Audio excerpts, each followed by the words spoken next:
Oye, Juan Luis, un poco lo que conversábamos.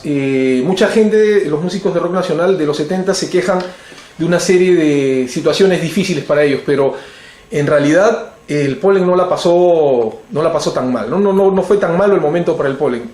¿Cuál es la razón por la cual ustedes sí disfrutaron de los 70 y el resto de gente no? Bueno, yo creo que en esa época está difícil que hable más fuerte. Ya, un poquito. Ah, sí, está bien. Ya, ok. Ya. Otra vez. ¿Tú crees que en esa época? Yo creo que en esa época el rock nacional era muy pobre, ¿no? O sea, todos los grupos copiaban lo que salía afuera, y los que hacían composiciones originales hacían composiciones, pero todo en el estilo de afuera también. Estilo inglés, estilo americano, ¿no? En rock. Entonces, era... Aparte también, por el otro lado, que no era una época que había tanto público. Entonces quizá ellos dicen que por eso no la pasaban bien, porque no tenían mucho público para tocar, no ganaba mucho dinero tampoco, no se ganaba plata con el rock, en esa época no era masivo como ahora, y aparte de eso, como no lo disfrutaban comercialmente, tampoco lo disfrutaban artísticamente, porque no hacían algo muy creativo. Y creo que el Polen sí lo disfrutamos porque empezamos a hacer cosas totalmente creativas, nuevas y sin pensar en lo que hacían los demás, ¿no? Ahora, Juan Luis, con lo que tú me estás diciendo podrías estar un poco marcando un punto de inflexión o un divisionismo, es decir, un poco como que te estás saliendo de la escena, o sea, todo el mundo dice que fue la mejor época, que fuimos muy creativos, que fuimos muy grandes, y tú refieres todo lo contrario, o sea, no éramos tan buenos entonces como decían. Para mí no, francamente, ¿eh? Por ejemplo, está ahí, tenemos los grupos como, no sé, Chains, Telegraph, o sea, quizás se hagan molestar mis amigos con lo que estoy diciendo, pero eran repeticiones de estilos extranjeros, ¿no? O sea, no era nada propio, creativo. Y yo creo que sí nosotros hicimos algo totalmente diferente. Hacíamos rock también, pero también hacíamos folclore, mezclábamos todo, ¿no? O sea, no nos podríamos encasillar dentro de algo de rock, netamente, ¿no? Por eso es que incluso en el libro de Cornejo también dice que de repente el Polen a veces para alguno está encasillado en lo que es rock, ¿no? ¿Y tú qué piensas de eso? Hacíamos rock también. Entre todas las cosas que hacíamos fusión, a veces hacíamos canciones puramente rock. Ahora, Juan Luis, quizá la pregunta insidiosa podría ser, ¿acaso no fue el Polen una banda oportunista? O sea, ¿no fue muy oportunista hacer folclore en un momento en el que el rock estaba vetado? ¿Ese era el contexto que se vivía? No, para nada. Al contrario, porque en esa época hacer folclore entre el rock era algo que... El Polen en esa época no fue tampoco un grupo así muy exitoso, así masivo, general.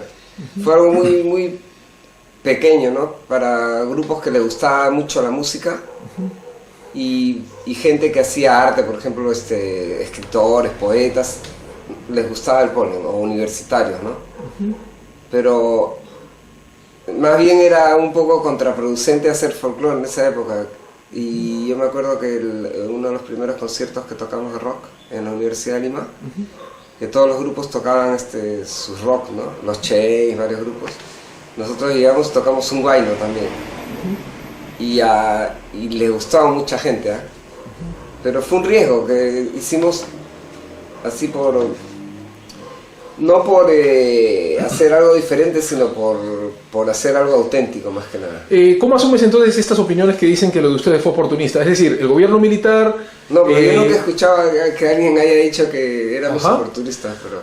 Ok, pero hay gente que piensa eso. O sea, ¿qué piensas de eso? Por eso yo te preguntaba, el gobierno militar prohíbe que se cante en inglés, prohíbe que se hagan conciertos de rock, y aparece una banda de rock que hace fusión folclórica y que aparentemente, entre comillas, termina siendo pero aceptado. Esa prohibición la hizo después, que apareció el Polen.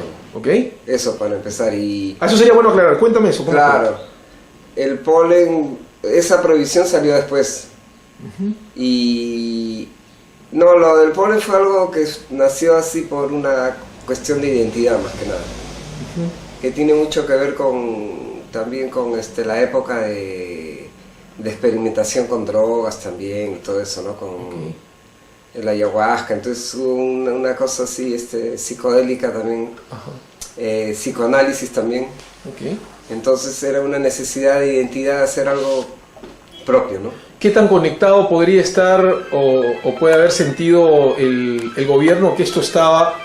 O sea, que hacer música folclórica, ¿qué tan conectado estaba con el gobierno de turno en ese momento, creen ustedes? No, ellos no nos aceptaban para nada. Incluso cuando vino Santana, nosotros íbamos a ser los teloneros de Santana. En San Marcos, no sé si... Ya, claro, por supuesto que es eso. Entonces, y el gobierno prohibió ese concierto. Y a nosotros también, pues. ¿No es tan cierto de que el gobierno, la dictadura, los veía a ustedes con buenos ojos porque hacían folclore? Con buenos no, para nada. Nunca nos apoyaron, nunca...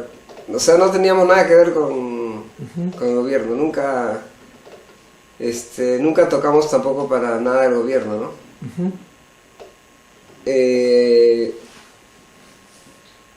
Sí, pues no, ningún contacto con...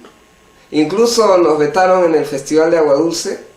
Ahí está, por ejemplo, una anécdota que es importante en ese sentido.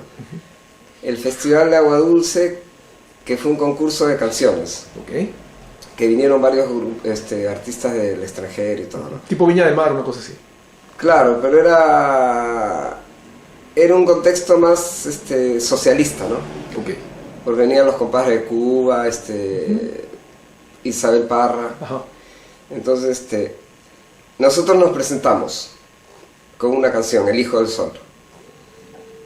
Esa canción tenía la letra que no era política, sino más bien hablaba de quizá algo un poco más místico, ¿no?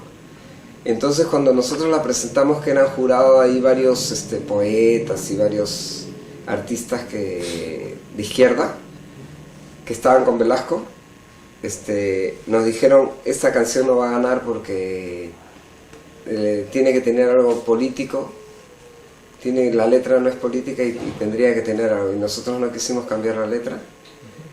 Entonces al público le encantó la canción y todo el mundo creía que esa canción iba a ganar, pero no ganó esa canción. Ok, entonces es una demostración de que no había ningún tipo de cercanía, como algunos han asumido. Claro. Ok, Juan Luis, una última pregunta, un poco resumiendo todo.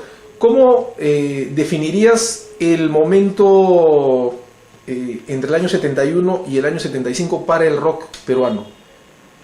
Desde el punto de vista social, político, industria, musical, en fin, todo lo que se pueda venir en tu cabeza para centrar un concepto general de la época. Industrialmente era la época en que se ganaban regalías, que no había piratas, ¿no? Pero no se vendían discos, se vendía poquísimos discos. Por más que el grupo sea conocido, todo se vendía poquísimo, ¿no? Yo creo que en esa época los músicos no ganaban dinero con la música.